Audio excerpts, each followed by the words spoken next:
ব্যবসায়ীরা শ্রমিকদের ন্যূনতম মজুরি 25,000 টাকা, এটা দেশের জনগণের প্রাণের দাবি। কিন্তু আমরা বলতে চাই আজকে শ্রমিকদেরকে ছাঁটাই, কলকারখানা বন্ধ, বিশেষ করে রাষ্ট্রায়ত্ত চিনি কলগুলো, পাট কলগুলো সব বন্ধ করে দিয়ে বাংলাদেশে লক্ষ লক্ষ শ্রমিককে আজকে বেকারত্বের অভিশাপের দিকে ঠেলে দেওয়া হয়েছে।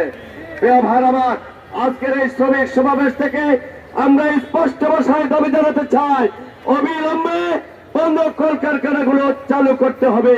দ্বিতীয় যে কথাটি বলতে চাই, বর্তমান গণপ্রজাতন্ত্রী সরকারের বাংলাদেশের প্রধানমন্ত্রী তারেক জিয়া সাহেবের উদ্দেশ্যে আমরা আহ্বান করতে চাই, আপনি বাংলাদেশে আজকে ফ্যামিলি কার্ডের ব্যবস্থা করছেন, কৃষক কার্ডের ব্যবস্থা করছেন, আমরা আপনাকে ওয়েলকাম জানাই, কংগ্রাচুলেশন জানাই। কিন্তু মাননীয় প্রধানমন্ত্রী বলে গেলে চলবে না।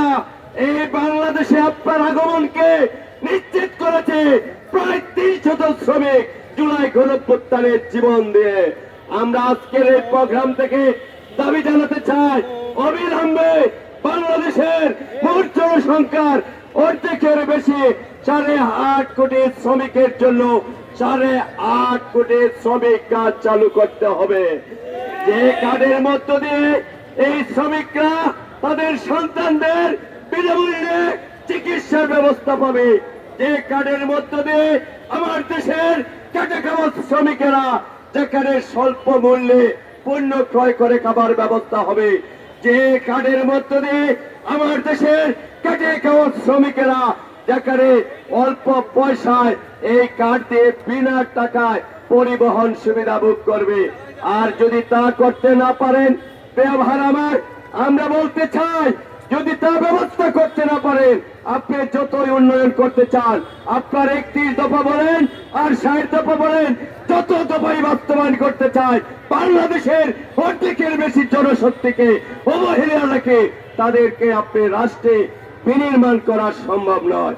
তাই প্রিয় ভাইরা, আপনারা জানেন রাস্তাঘাটে আমার অখার ভাইরা স্বল্প পয়সা দিয়ে একটি ফুটপাতে দোকান দিয়ে তাদের জীবিকা নির্বাহ করে। আজকে সব জায়গায় চাঁদাবাদি চলছে। আমরা বলতে চাই, অখারদের স্থায়ী পুনর্বাসন না করে তাদেরকে যত্রতত্র ভাবে হটকারী সিদ্ধান্ত নিয়ে তাদেরকে রাস্তা থেকে ছেড়ে দিয়ে আপনারা কি বাংলাদেশে ছিনতাইকারীর আবির্ভাব ঘটাতে চান?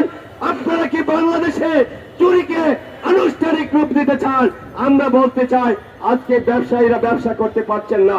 আপনারা শহরে যারা থাকেন, রাজধানীতে যারা থাকেন, আমি আহ্বান করবো নেতৃবৃন্দ, সংসদে শুধু 71 আর জুলাই আর 90 নিয়ে আলোচনা করলে হবে না।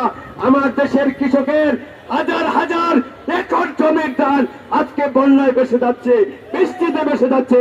আমার শ্রমিকরা আজ এক বেলা ভাত খাওয়ার মতো কোনো ব্যবস্থা থাকছে না, তা নিয়ে কথা বলুন। আমরা বলতে চাই, সংসদ জনগণের ট্যাক্সের পয়সা চলে, এই সংসদে বসে কোন নেতার গুণকীর্তন আমরা দেখতে চাই না। আমরা জনগণের কথা শুনতে চাই, জনগণের বক্তব্য শুনতে চাই। আজকে আপনি বাংলাদেশের সর্বত্র গ্রামে গঞ্জে 1 সপ্তাহ পর্যন্ত আজকে বিদ্যুৎ বিচ্ছিন্ন হয়ে পড়েছে। আজকে এসএসসি পরীক্ষা চলছে সারা বাংলাদেশে, কোমলমতির ছেলেমেয়েরা আজকে পড়ালেখা করতে পারছে না। এই ব্যাপার নিয়ে আপনারা ব্যবস্থা গ্রহণ করুন, নতুবা মনে রাখবেন, যদি আমার শ্রমিক জনতা মাঠে নেমে আসে, তারা কিন্তু তাদের দাবি আদায় করে চলবে। আসুন প্রিয় ভাইরা, শ্রমিক মজলিস তার জন্ম লগ্ন থেকে অন্যায়ের বিরুদ্ধে, অবিচারের বিরুদ্ধে, জুলুমের বিরুদ্ধে, অত্যাচারের বিরুদ্ধে সাম্য, মানবিক মর্যাদা, ন্যায় বিচারের পক্ষে কাজ করছে। নিশ্চিত করার জন্য আসুন আগামী দিনে ঐক্যবদ্ধ হতে হবে। প্রিয় ভাইরা, পয়লা মের যে শিক্ষা, সেই শিক্ষা হচ্ছে সকল জনতা ঐক্যবদ্ধ হওয়ার শিক্ষা। পয়লা মের শিক্ষা হচ্ছে, শ্রমিক দিবসের শিক্ষা হচ্ছে অন্যায়ের বিরুদ্ধে বলিষ্ঠ ভূমিকা রাখার শিক্ষা। আসুন আগামী দিনে রাজপথে সংগ্রামে ঐক্যবদ্ধ হয়ে এদেশের কেটে খাওয়া মোট জনসংখ্যার অর্ধেকের বেশি জনশক্তি সেই শ্রমিক শ্রেণীকে যদি আমরা কাঙ্ক্ষিত অর্থে তাদেরকে যদি কাজে লাগাতে না পারি, তাহলে আমাদের ভাগ্যের পরিবর্তন হবে না।